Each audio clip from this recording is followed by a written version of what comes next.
On Astros. Today we're going to talk about New Year's resolutions for the Astros starting pitchers, the starting rotation. Of course, we're going to add Hunter Brown in there and give him the benefit of the doubt. I've got my World Series etched bottle of wine limited edition here just to kind of bring in the New Year theme.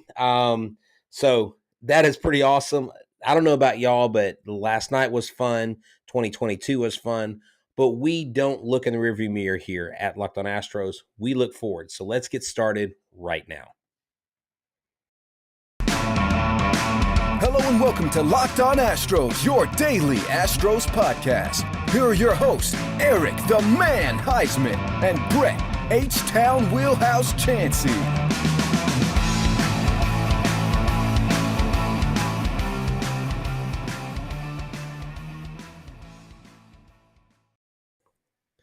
We are Locked On Houston Astros, and we're your daily Astros podcast. I'm Htown Wheelhouse. You can find me on Twitter, Instagram, at TikTok at Htown Wheelhouse. You can find me at Stros411 on Twitter, Instagram, and Facebook. Always positive, always Stros. You can find the show at Locked On Astros on Twitter, Instagram, Facebook, and TikTok as well. That's right. Eric the Man Huysman's not here tonight. He will be with us next show. You can find him at Eric Talks Stros.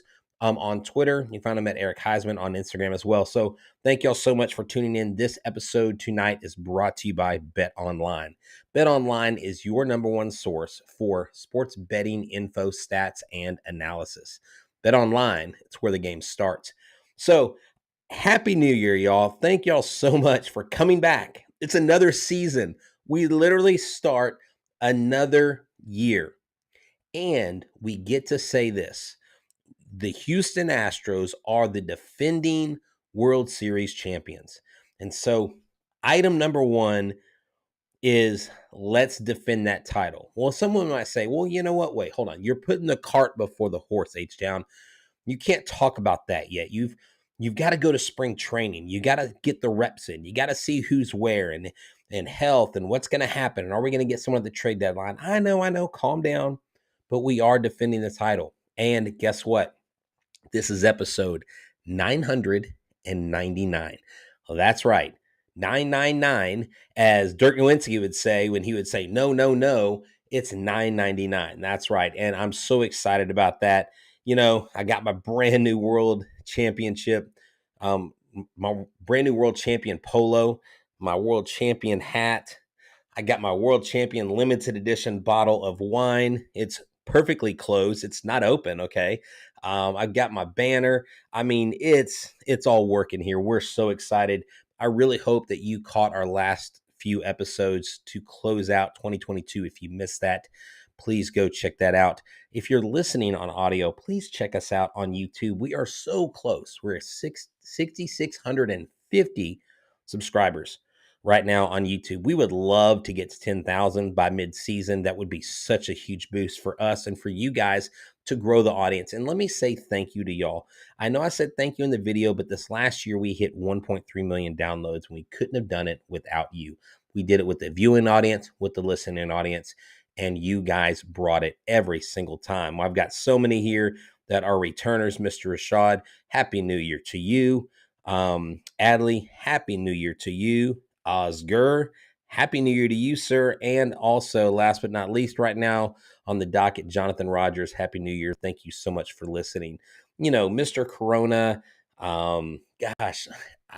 Gus, I'm drawing a blank. World Traveler, all the regulars. Thank y'all so much for hanging out with us and making us your first listen every single day. So, okay, that was a really long intro, but there's a lot of things that I think, that garner, you know, the necessary airtime to get those thank yous in and just let y'all know how much we appreciate you guys as a fan base.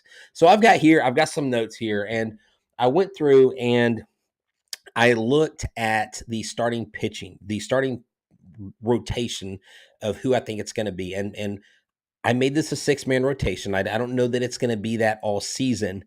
But in the first segment, we're going to talk about Hunter Brown and Lance McCullers Jr.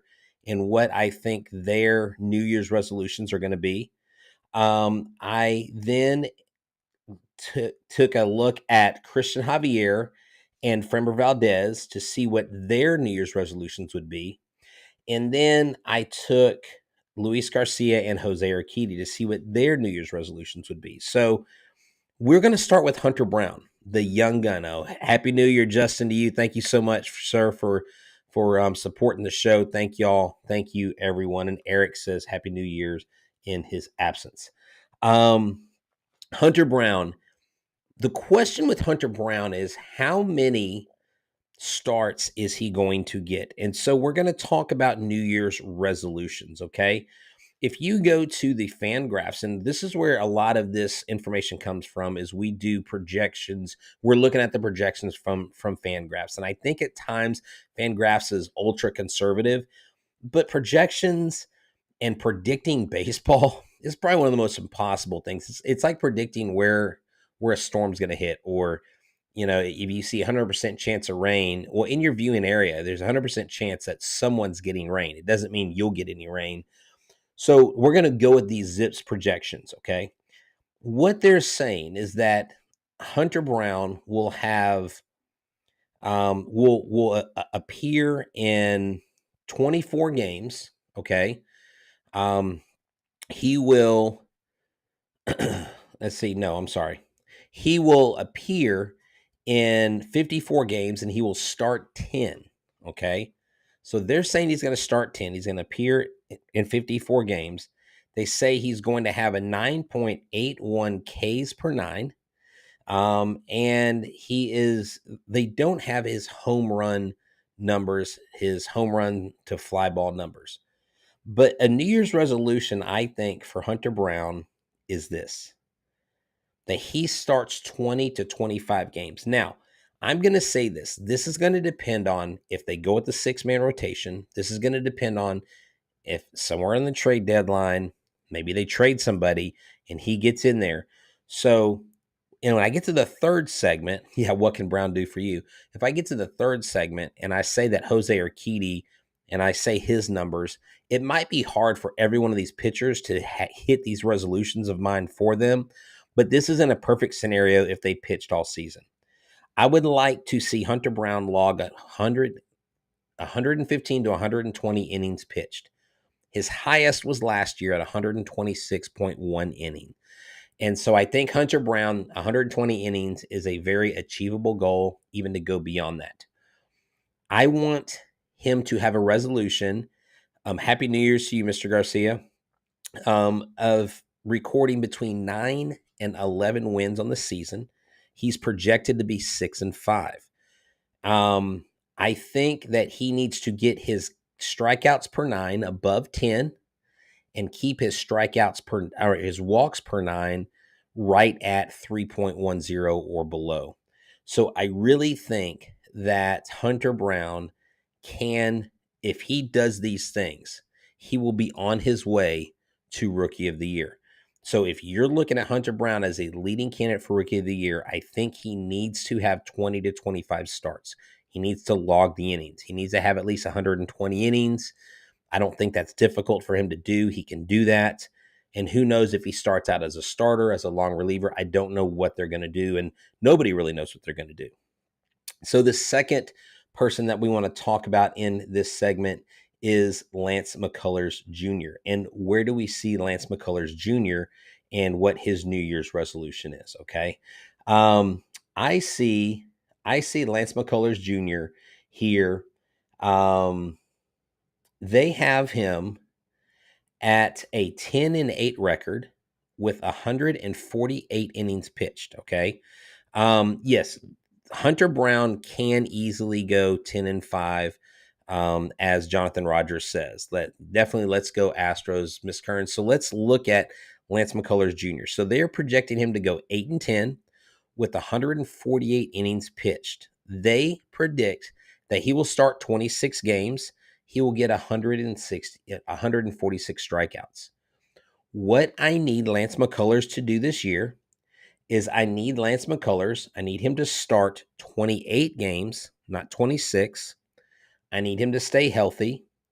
I need Lance McCullers to log between 13 and 15 wins on the season. I need him to move his K rate from 9.4 last year up between 10.5 and 11 per nine. So I need his strikeouts to go up 10.5, to 11 per nine. I need to see his walks per nine last year were 4.15. He needs to bring that back down to pre-2021 numbers, where it was 9.1, 9.96. And then I would love to see Lance McCullers. Like I said, they have 148 innings for him pitching. I would like him to log at least 160. I don't know. I don't think that's a goal that is too lofty for him. Now, the key for Lance McCullers is this: will he stay healthy? Is this going to be a 6-man rotation at times? Is this going to be a 5-man rotation?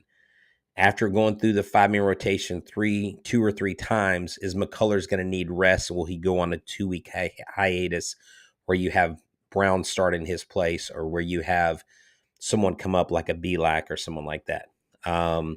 Yes, the New Year's resolution for Lance McCullers is to stay healthy. But if we're looking at numbers, it's basically logging more innings, getting 13 to 15 wins, having a K per nine at 10 or higher, and lowering his base on balls per nine. And who knows, like Mr. Garcia says right here, Hunter versus Verlander, maybe someday. You know what? That reminds me that when you are going through a long day and you don't really know where to turn for good nutrition, I want you to know that this episode is brought to you by Built Bar. BuiltBar.com, just like the new year, is helping you become the new you. And as you popped open the bottles of champagne and as you were celebrating New Year's, you were thinking New Year's resolutions. Well, let me tell you something. Built Bar, I don't know how they do it. They continue to just wow the competition, and their customers like myself love them. And I know about myself, I'm trying to get healthy. I'm trying to eat better, and I need something with good macros. But if it tastes like a candy bar, it can't have the junk of a candy bar. It doesn't. It's wrapped in 100% chocolate, and they have flavors like churro, peanut butter brownie, coconut almond. That's just the tip of the iceberg. Then get this, only 130 calories, 4 grams of sugar, and boom, 17 grams of protein. That's right. Built Bar has you covered. It's healthy and it's amazing. Now, in the past, you've heard me say go to built.com and use this promo code. You don't have to wait on your box anymore. Go to your local Sam's or Walmart. If you go to Walmart today, walk by the pharmacy section and grab yourself a box of Built Bars. That's right. You can pick up a 4 box of cookies and cream, double chocolate, or coconut puffs. If you're close to Sam's and you're a Sam's Club member, run in, grab a 13-bar box with our hit flavors, brownie batter, and churro. That's right. Oh my gosh, the churro Built Bars are to die for. They are amazing. You can thank me later. So go to built.com. You can do that still. But what I want you to do is run to your closest Walmart and grab a Built Bar. Tell them Htown Wheelhouse sent you. Well, maybe in Walmart, they won't know that Htown Wheelhouse, who he is or who I am or whatever, but go get you a box of Built Bars. So Lance McCullers Jr., I think as the veteran on this team, in this rotation, he needs to stay healthy. He needs to make sure that he is on top of his pitches, on top of his health, so that they can move forward with building Lance McCullers innings, because they're paying him a lot of money. So this second segment, we are going to talk about Christian Javier and Framber Valdez. And just know that if you're looking for the latest MLB prospects, we want to let you know that after you made Locked On Astros your first listen every day, go to Locked On MLB Prospects, where host Lindsey Crosby is a prospect encyclopedia, and he's going to help. He's going to go deep to the MLB and stars of tomorrow. It's free and available wherever you get your podcast. So let's look at this. Christian Javier, an interesting fella here. Christian Javier is someone that we think, or that we say, is probably going to be one of the leading candidates for the Cy Young. Christian Javier did not qualify last year or have enough innings to qualify for any of the rankings last year. So I think the Astros' goal is to get him in the mix so that he is up front for these awards that are available to them. Javier is a guy that has a lot of promise. MLB preseason already picked him to be the American League Cy Young winner. So this last season, if you look at his innings pitched compared to the rest of the league, he only had 148 innings pitched overall.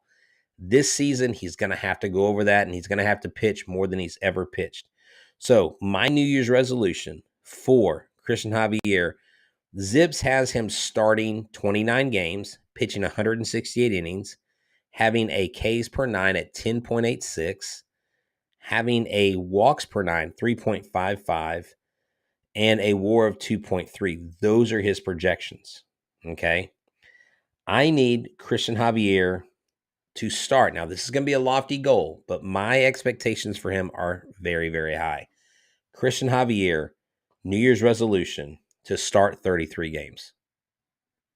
Yeah, that's a lot. That's 30. That's almost 10 more than what they have projected. To pitch at least 208 innings.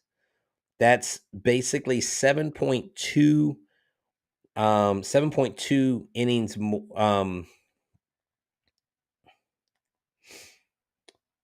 Sorry, that sorry. Yes. So that right there is, you know what? I flubbed these, and I may have to go back and correct myself on the audio. So I think Christian Javier needs to, again, start 33 games, and I think he needs to log at least 180 to 190 innings.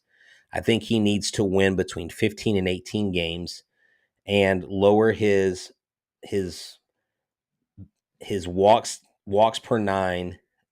He needs to lower it. He needs to lower it to around 2.5 to 3. Now, I don't know if he can get to 2.5, but 3.15 was pretty good last year.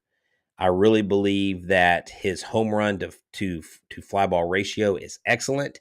So Christian Javier, I think, has some goals that he can meet. If he gets at least, let's say, 100 and, yeah, that's right, 208. I want to see him get 208 to 219 strikeouts. He got 203 strikeouts last year, and that's why he had such great numbers against the league. 11.74 per nine. He can get more than that. He can actually go higher. That's his highest. He pitches more innings. He continues to do what he's doing. I think he can do that. So sorry about confusing y'all with, I was reading Framber's line and not Javier's line. But I would love to see Christian Javier get at least 175 innings, 178 innings, even more going into 2023. So my New Year's resolution for Framber Valdez is to start 33 games, to pitch at least 208 innings, get back on track here, to have a record between 15 and 18 wins. They project him out at 14.9 wins. And 8.53 Ks per nine and 3.15 based on balls per nine, which is pretty good. I think if he gets that down around the 2.8 mark, if he keeps his home runs to fly ball percent down to 11 around there, and he collects between 190 and 200 strikeouts, I think Framber Valdez and Christian Javier will be two of the leaders. Because I was looking last year in 2022, Sandy Alcantara struck out 218. That led the league. So you will not see a more formidable 1-2 punch than these two. Urquidy is going to pitch more often next year, and that's what we're going to get to in our third segment, which reminds me that this segment is actually brought to you by betonline.net. Betonline.net is your number one source for sports betting stats and analysis.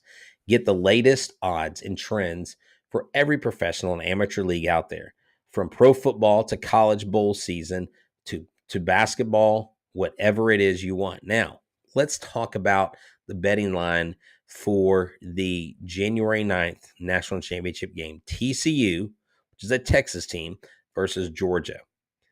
They are plus 395 TCU, and Georgia is a minus 500. So the heavily favored Georgia Bulldogs going in, you might want to go to betonline.net and see what they have for you, because TCU may be the way to go. But if you are looking for the games prior to that, if you look on January 2nd, which is if you're listening on the 2nd, these games may already be going on. I'm not sure. But LSU and Purdue is a plus 500 and LSU is a minus 650. So that means LSU is heavily favored. So look, head to the website today or use your mobile device like I am and learn more about the trends in action. Bet online, where the game starts. What is up, Trevor? How you doing, sir? What is going on? Sounds like he's annoyed at the Buffalo Sabres right now. Well, hockey's not really a thing here in Houston until we can get the NHL to come back down here, or not back down here, but to come here. Maybe we can get us a hockey team. Fred Valdez, look, I have him between 15 and 18 wins. He can easily get to 20 wins. I really believe he can. I think this offense is going to be better next year.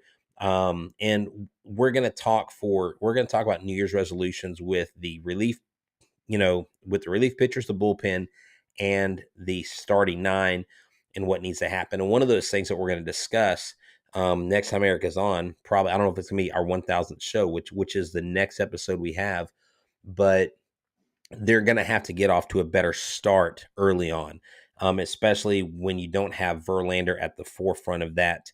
Man, I just think Framber's your opening day starter, followed by Javier, and then McCullers. I really like McCullers third there, and then followed by Urquidy, and then Luis Garcia. So this is our final segment. Let's talk about Jose Urquidy, and let's talk about Luis Garcia. We'll go with Luis Garcia first. Luis Garcia is projected to go 10-9 this next season. Okay. Now, this is what's interesting about Luis Garcia. When you look at his record, in 2021, he was 11-8. He had 155 innings. In 2022, he was 15-8 with 157 innings. Year to year, he lowered his walks per nine by 0.3%. So he was 2.9 walks per nine. This last year was 2.6. In 2021, he had 9.68 Ks per nine. This last year had 8.98 Ks per nine. So he increased a little bit his home run rate. He decreased how many strikeouts he had per 9 innings. So what he needs to do is he needs to go out there and be more consistent. So what are the New Year's resolutions I have set up for Luis Garcia? Bring down your home run to fastball percent. Bring it down to numbers between 2020 and 2022. That's where you had a home run rate of 10.8 all the way up to 12.9. If you can get back to the 10s for the home run rate, I think that makes a difference in a few games. I want him to start the 28 games that is projected by Zips. He needs to increase his Ks per nine up to 9.68. Okay. Also, one of the resolutions I have for him is that he needs to record 170 innings pitched, and he needs to record at least 170 strikeouts or better.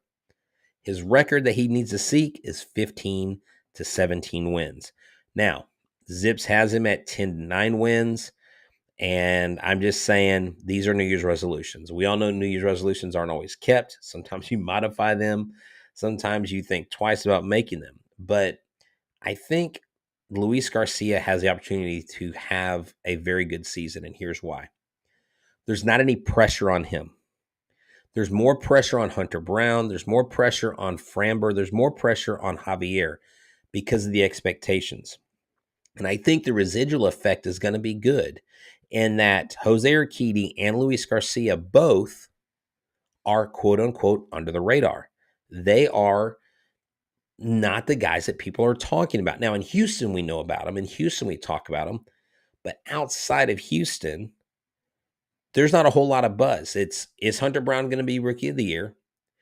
Christian Javier has already been dubbed preseason AL Cy Young. Framber Valdez is going to be considered in the top 5, possibly also in the MVP voting again. So those guys have a lot of expectations and pressure. Where I think Urquidy and Garcia will settle in because they're not the marquee names. And I don't know that that's their personality either. They're really to themselves, laid back. And I think a lot of our pitchers are like that. But your Javier and your Valdez and McCullers, I'm sorry, I missed him. McCullers isn't really, I don't know that he's under pressure. What do y'all think? Is he under pressure to stay healthy? Is he under pressure to perform? Or is he not under pressure because he's the veteran of this club? So let's look at my last New Year's resolution, and I'll wrap up with some final thoughts after this. He needs to bring his home run to fastball down to 10%. Jose Urquidy's home run to fastball last year was 12.9. He needs to bring that down. And then he needs to get his strikeouts per 9 up to 8.5. His highest was 8.74, and that was only in 9 games in 2019. But in 2020 and 2021, he went from 5 Ks per 9 to 7.5 down to 7.3 last year. I'm wondering, can Jose Urquidy get an uptick in those strikeouts per 9? Can he get them higher than that? So I think 8.5. So here's a good point, and I'll take a little jot off of this. For those of y'all listening, Jonathan Rogers, one of the viewers, said McCullers is under pressure to prove he can stay healthy. I would agree with that, but I think the pressure on McCullers is different than the pressure on Christian Javier and Framber Valdez, and here's why. Because McCullers has a history of being hurt. So I think the expectation is, okay, he's going to pitch fine and then he's going to get hurt. So maybe that has a reverse effect of not really having any sort of, like, I think the most pressure that Lance McCullers probably ever feels mentally is how much pressure he puts on himself. That's just what kind of player he is. So let's get back to my Jose Urquidy resolutions. I want him to start 28 games. I want his record to be between 12 and 15 wins. I mean, I want all these guys to have double-digit wins. I don't see why that is too lofty of a goal. His walks per 9 is very low, but heck, take it to, it was at 2.08 last year. Take it down. Take it back down to 1.5. Make sure that, because you have 1.5 home runs per 9, you have 2.8 walks per 9 last year. I want to see those walks per 9 to be under 2. I want to see those home runs per 9 to be under 1.5 at least. So those are my New Year's resolutions for these pitchers going into the 2023 season. And when you total up just the wins from this team, you're looking between 70 and 80 wins just from the starters alone. And of course, there will be other starters that will get wins and stuff, but just these 6 guys. So what does that mean for the Astros? Do they need to go out and get a Johnny Cueto? Do they need to go out and get another starting pitcher at the trade deadline? Are the Astros, because it is January 1st when I'm recording this. If you're listening on January 2nd, they still have time till mid-February to bring somebody else on. There are still free agent pitchers out there. If they bring on a Cueto, though, what does that do to your starting rotation, and who then goes to the bullpen? That becomes sort of a problem of having a lot of very good options out there on the mound. So while we did lose Justin Verlander, who threw a lot of innings and had a lot of strikeouts, you see that the Houston Astros really have to find not necessarily a replacement for that, but they have to find guys that are going to step up in the gap. They don't want to be Justin Verlander. They just have to be as good without him. Exactly. Maybe we're going to bring on a GM before signing anyone else, says Mr. Richard. And Justin, I'm going to have to vehemently disagree with you. You said, let's get Bauer. Absolutely not. I wouldn't touch Bauer with a 10-foot pole. He is A, toxic, B, he's trolled the Astros for years, C, major character issues, and D, the last thing the Astros need to do is sign a player that is so controversial right now. That would not be a wise move. And I would be shocked if any team in Major League Baseball signed him. I'm just saying, there's no way. The guy has been, you know, it's really weird because the guy's really smart. He came out and like admitted he was cheating with the spider tack. Problem is he's his own worst enemy. He thinks way too highly of himself, and his off the field choices are very, very poor. So um, the Astros are better than that. I think the Astros have made one or two really bad hires in the last few years of people that had histories of stuff. And you know what? We know how that went. Don't need any more of that. The Houston Astros in 2023 have Dusty Baker at the helm. We now have Jose Abreu. We have Uncle Mike back. Let's go get Johnny Cueto. I really like the thought of Johnny Cueto. The problem is the price tag, how many years, but man, he's from the Dominican. I'm sure he's got close ties with all these players. But 2023 is going to be fun. This is all I have. I do apologize for the mid-show flub there. I got my numbers crossed, and so thank y'all for being patient with us. Thank you for making us your first listen every single day. And remember that this show and this episode is brought to you by Locked On MLB Prospects. Locked On MLB Prospects is your number one source for all things minor league baseball. If you want to know the latest action or the latest Astro, who's going to come up next? Will Pedro Leon be hot on the trail? Will he be up if Chas McCormick needs some help in center field? Who knows? After you make the Houston Astros, Locked On Astros, your first listen, make sure you make Locked On Prospects your second listen of every day with Lindsey Crosby. He's a phenomenal host. So for myself and Eric the Man Huysman and everybody here at Locked On Astros, make sure that you go to our YouTube channel, subscribe to us, and hey, this is a new year, a new you, and y'all make sure that you are doing everything you can to make this world a better place. And hey, let's go get some more listeners and let's grow this Locked On Astros Nation. Remember, we are your team every day. Go Stros.